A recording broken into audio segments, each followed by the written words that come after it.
he's a genius. He's a great director. I can't deny that. He has done so much things in his life. He's made some masterpieces. Like, I will say, most of his films are masterpieces, okay?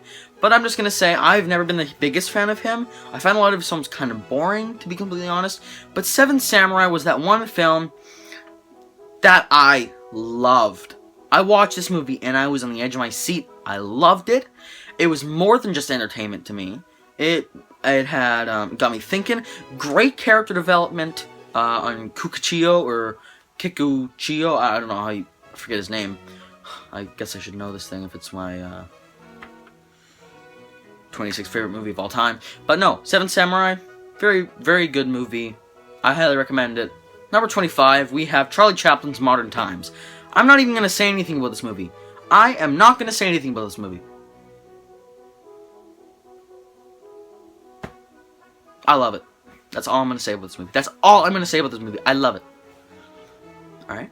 Number 24, we have Pan's Labyrinth by Guillermo del Toro. My neck did a little crack there when I did that little movement. But Guillermo del Toro, you know, he has made some good movies. He's made some bad movies too. Pacific Rim, or I don't know, whatever other stuff he's done. But Pan's Labyrinth and, I don't know, Kronos and Devil's Backbone, those are some good movies. And I'm excited for his new movie too. But, no, Pan's Labyrinth rests in this spot, and it's the only film of his on this list. It's a great movie. It is very sad, very fantastical. One of the best fantasy films ever made. It's sad, fantastical. Well, I don't know what else to say. Pan's Labyrinth is just a great all-around movie. Number 23, we have Fritz Lang's M from 1931, not the remake. But M is a great movie about a serial killer, and that ending speech, my god, is one of the most brilliant monologues ever written on film. And yeah, M kind of gets you rooting for a serial killer a little bit. But yeah, it's a great movie.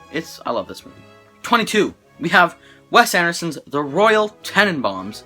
Yeah, I really like this movie. I really dig this movie. I know a lot of people don't really like Wes Anderson. They think he's too hipster. You know what? Yeah, he's hipster, but I love his movies. Royal Tenenbaums, very funny, very sharply written dialogue, great freaking characters. A lot of stuff happens in this movie. There are times, I will admit, when it feels a little bit too much. Like, it's like, okay, you can hold back on that just a little bit. Just maybe, you know, make it a little bit less busy. But I digress. This is a great piece of cinema. I love every second of it. I've seen it like 10 times now, and yeah, it's a great movie, okay? It's really funny. Number 21, we have another American classic. This is Spinal Tap. Yeah, Rob Reiner. Great movie, great mockumentary, great rockumentary. What can I say about this that hasn't already been said? Move on. Number 20, we have another Charlie Chaplin flick, City Lights. Yes, City Lights. This might make you cry. It probably will make you cry. Number 19, we have one of the best musicals I've ever seen, The Umbrellas of Cherbourg. Yeah, this is a good movie. This is a freaking great movie. It keeps you on the edge of your seat the whole time, and it breaks so many conventions, and it has beautiful cinematography and beautiful use of colors, the pinks, the purples, the blues, the reds. All fantastic, and it also has a great soundtrack because the whole movie is one big song. That's right, there is not one word, there is not one letter of unsung dialogue. That's right, every single word is sung. There is not one time when the character says, like, hello. Like, if they're gonna say hello, they're gonna say it like, hello! Or like, I guess in French, bonjour, you know, like that. Number 18, Do the Right Thing by Spike Lee. What can I say about this film that hasn't already been said? I know I've said that like 16 times in this video, probably. But, anyway, yeah, for serious, what can be said about this film that hasn't already been said? Heart-wrenching movie, about racism. And there's a great little reference to The Night of the Hunter. The Night of the Hunter! Oh, dang, that should have been on this list. You know what? Okay. You know what? Let's make an honorary spot to The Night of the Hunter real quick. I don't know how that film slipped my mind. It's not on this list. It should be. The Night of the Hunter really should be on this list. I'm going to throw a quick little honorary spot to The Night of the Hunter. Love you. Anyway, yeah, Do the Right Thing. Great little reference to Night of the Hunter here. Let me tell you the story about right hand, left hand. That is a great little monologue that Radio Raheem has. And rest in peace, Radio Raheem. You will be missed.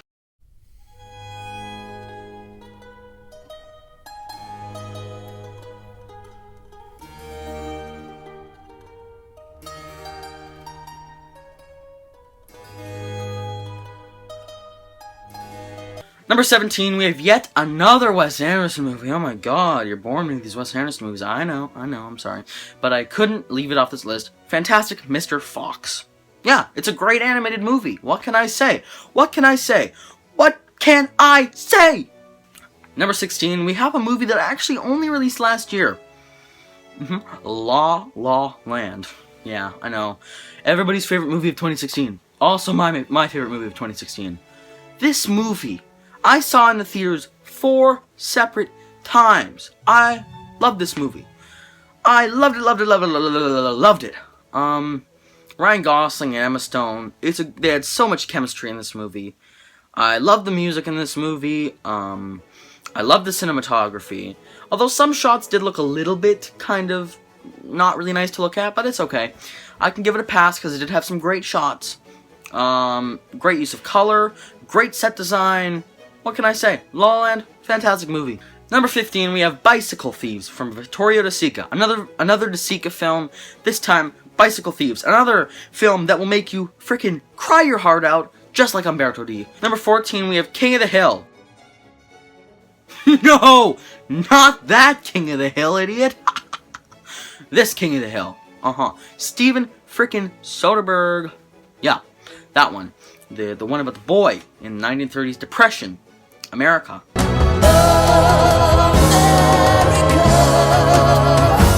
Surprisingly, this movie was funny. Like, it had some very funny characters. Most notably, I don't know, Adrian Brody and that lady in the elevator who had the gum. And there's that friend of the main character that he kept seeing, that girl that was, like, interested in him, that they kept dancing. That was kind of sad, but kind of funny, too, in a weird way. And then there was also that great character that was friends with the main character, and he kept going over to his house, and they'd have, like, a soda. That guy was funny, too. There's a lot of great characters in this, and it doesn't really have too much of a narrative in it, I guess, but it doesn't really matter. I enjoy this film heavily. Number 13, we have Ingmar Bergman's Fanny Alexander. Or Fanny and Alexander in America, as they call it. Yeah, this is a great movie. It's like 5 hours long. But I watched it. I sat on my butt for 5 hours. And I loved it. I loved this film. Please try to watch the extended cut if you can, because that's the best cut. But yeah, Fanny and Alexander was a great movie. Number 12, we have Brief Encounter by David Lean. The only David Lean film to make this list, because I'm not a fan of his American stuff. Lawrence of Arabia is kind of a boring film to me. Look at you. Why don't you do something with your life? Sorry about that, but yeah, it kind of is. But Brief Encounter will make your heart sink. This is a sad movie. But no, this is a great film. I highly recommend you check it out. Brief Encounter, great movie. Coming in at number 11, we have yet another Wes Anderson film, The Grand Budapest Hotel. Wes Anderson, you've done it again. The Grand Budapest Hotel. The first time I saw this film, I guess I wasn't in a good mood, because I didn't really like it the first time I saw it, which is crazy. But the second time I watched it, I was like, yeah, this is good. I don't know what I didn't see last time. This is a good movie. This is possibly the best Wes Anderson movie, maybe. But no. The Grand Budapest Hotel, I love this movie to death. Hilarious, sharply written dialogue, like all Wes Anderson films. Great characters. Yeah, it's a great movie. What can I say? Coming in at number 10, we have Hal Ashby's Harold and Maude. So we're down to the top 10 now. Harold and Maude. Yeah, Harold and Maude. Quirky, funny, dark, sad. For some people, maybe kind of creepy, but for me, no. I think it's just a love story. And, you know, it kind of makes you think, you know, maybe a love story between a 19-year-old and an 80-year-old woman isn't so bad. Well, 79, I guess. for the most part, because she turns 80. You'll see that part later if you watch the movie. But yeah, a love story between a 19-year-old and a 79-year-old maybe isn't that weird. You know, it was a very touching movie. I think the performances in this film by Ruth Gordon and Bud Cort are amazing. Number 9, we have David Gordon Green's George Washington. Now, I've seen this about like 5 times now, and it's a great movie. The first time I saw it, again, the first time I saw this movie, I didn't like it. I don't know what happened. And then, what happened was, there was a screening, a double feature, at a local movie theater of this movie back-to-back with Ratcatcher by Lynn Ramsey, which isn't on this list, which is still a good movie. So I saw them back-to-back. First I saw George Washington, then I saw Ratcatcher, which I might have to give a second watch, because I wasn't too crazy about it. It was a good movie, but I wasn't too crazy about Ratcatcher.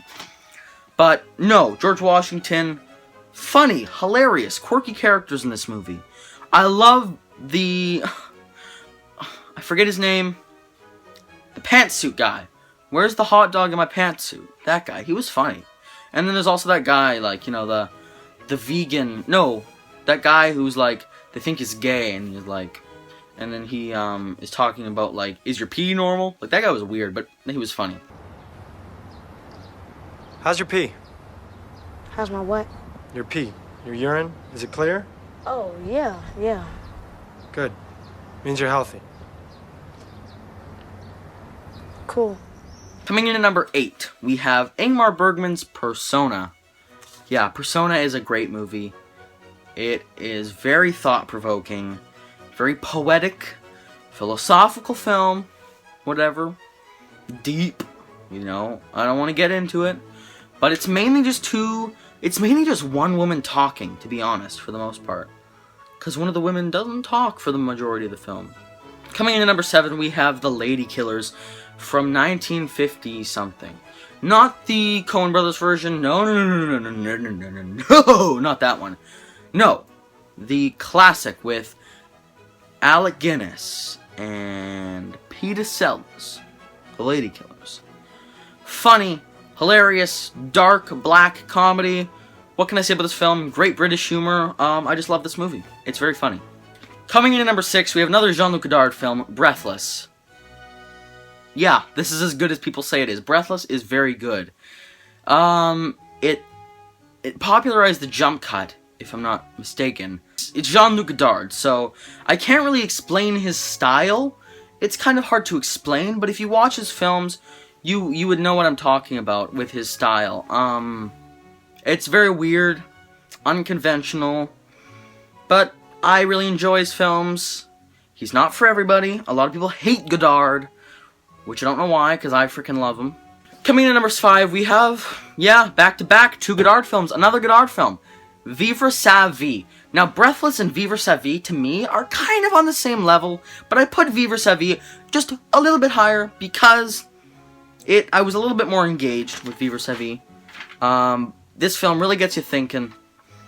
Great film by Jean-Luc Godard. Yeah, once again, I can't really explain his style, but just check it out for yourself, and you might like it. Once again, I don't recommend Godard to everybody, but, yeah, it's a good film. Number 4, we have Letter Never Sent by Mikhail Kalatozov.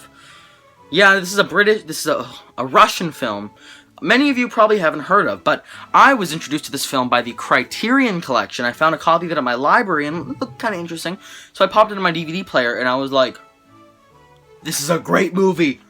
After it was done, I watched it again. Like, literally right after it was done, I watched it again. Great cinematography in this film. The ending was kind of ambiguous, a little bit. But with repeated viewings, I think I really got a grasp on this film, and I really enjoyed it more every viewing. And I think you should definitely check out this underrated, hidden gem, Mikhail Kalatozov's Letter Never Sent. It's a masterpiece, and it's great. Coming in at number 3, we have a very interesting film called The Seven Faces of Dr. Lowe. Okay, now this is just a popcorn film, but I love it. It's a popcorn film. It does actually, you know what? I can't say that it's not deep. It does raise some very interesting questions about life, okay? In one scene in particular, which I'm talking about. Yeah, you know what? This film is deep, okay? I'm gonna say it. Seven Faces of Dr. Lowe is a deep film. doesn't look like a deep film, but it has some great messages in there. It has messages that kind of push you to do stuff before you die. It's kind of saying, like, you gotta make something out of your life. Do something before you die. In one particular scene, it kind of addresses that. Then in other messages will be, like, just have fun in life. And, you know, don't worry about what people think of you. And just life isn't worth worrying. It's not worth worrying about what life means. Just live your life, enjoy your life, and make some good out of your life. So some good messages in there. 7 Days of Dr. Lowe, very funny at times, very charming, great characters. It's one of the only fantasy films on this list. I think there's like maybe 2 or 3 other fantasy films. I'm not a huge fan of fantasy films, but this is definitely my favorite of all time. A lot of them just seem really bad and relying on CGI nowadays, but this film is great. And it does have some great effects, too. But that's not what makes it great. Just check it out. This is a very thought-provoking, great, fun fantasy flick. For the whole family. You can watch this with your family, too. It's great. Coming in at number 2, we have Mike Nichols' The Graduate. This is the film. This is a very important film to me. Because when I first watched this movie, I was going through a list of the AFI, American Film Institute. Sorry. I was going through the AFI list of the top 100 films of all time. American films. And I stumbled across The Graduate. It was probably the 30th or 40th film I saw off this list. I was trying to complete it, which I did complete it. And I saw it and I was like, my jaw just dropped. After watching this movie, before watching this movie, I wanted to be an actor. After watching this movie, I wanted to be a director. And my wanting to be a director stuck with me to this day. And I watched the movie about a year ago. And since then, I have not wanted to go back to being an actor. I have wanted to just be a director my whole life. That's what I want to do now, is be a director. Because of that movie. When I saw that movie, it opened my eyes up. I said, wow, I want to do this. I want to make a movie as good as this. Or even better. So The Graduate really is a pivotal movie for me. And CINESTYLE, Ben Harrison's favorite film of all time as of April 1st, 2016 is, drumroll please, Wes Anderson's Rushmore. That's right. Wes Anderson's Rushmore is my favorite film ever made, baby. Yeah, sure. Not the deepest film. What? There's this tin on my floor that keeps moving around. I don't know what that's about. Okay, so not the deepest film. I just love this movie. I've seen it 20 times now. Every time I notice a little bit of something that I don't notice the time before. This is a nostalgic film that deals with the issues about growing up, the innocence of youth. It shows that there should be more dreamers in this world, and it's a good movie. It's a great movie. I love this movie. A lot of people don't like this movie. I don't care. I love it. I don't care if you think I should have put Persona or the Jean-Luc Godard movie at number 1. No, this is my number 1 favorite movie of all time right now. I know it's not the deepest pick. No, it's not the most poetic pick. It's a lot of fun though. And yeah, Rushmore, I can watch it over and over and over and over and over again. And I love it. Love it so much. Rushmore is my number 1 favorite movie of all time. Yes, it is.